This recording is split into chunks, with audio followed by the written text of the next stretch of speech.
puisqu'un pèlerinage est toujours un déplacement vers quelque chose, vers quelqu'un. Cette troisième journée du pèlerinage diocésain n'a pas dérogé à la règle, avec divers déplacements dans l'espace, mais également des déplacements intérieurs dans l'espace, avec la participation à la messe internationale à la basilique souterraine, intérieure avec la célébration pénitentielle qui était proposée aux pèlerins durant l'après-midi et qui a permis à chacun de rentrer plus profondément dans cette dimension importante dans la démarche de pèlerinage. Et puis le déplacement était aussi physique, puisque deux chemins de croix ont été proposés. Le premier dans la montagne, à destination des pèlerins, et le second dans la plaine, plus spécialement orienté vers les hospitaliers et les malades. Déplacement toujours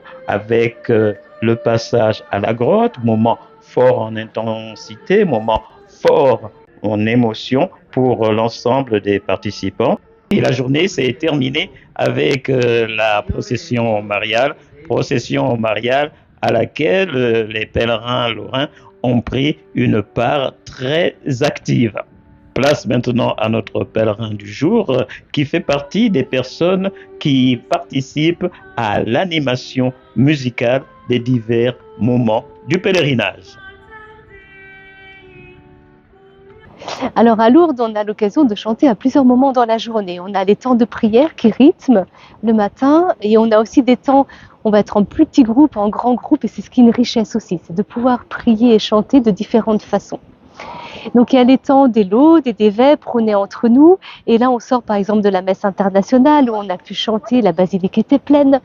Voilà. Et donc dans l'organisation, nous on va préparer ces temps entre nous qui sont des temps importants où on fait corps et où on représente aussi tous ceux qui n'ont pas pu venir. On porte dans nos prières, on intercède pour le diocèse, pour tous ceux qui sont là. Et donc on va choisir des chants qui sont simples, que l'on connaît. On va choisir des chants aussi joyeux pour les célébrations eucharistiques. On va choisir des chants qui nous font prier, qui nous font rentrer dans la démarche de pénitence. Et on a la chance d'avoir une équipe sur le diocèse de Nancy, d'avoir un super organiste, Clément, qui joue très bien. C'est très agréable de travailler ensemble. Et puis aussi d'avoir des jeunes, quelques musiciens qui apportent des instruments. Donc on peut construire ensemble des chants à plusieurs voix. On sent vraiment que c'est la prière de l'Église. Et d'ailleurs, on choisit aussi les chants en fonction. Il y a des chants typiquement que l'on va chanter à la grotte, il y a des chants qu'on va chanter comme on a chanté tout à l'heure à la basilique, dans la messe internationale typiquement, et c'est ce qui est beau ici. On fait église.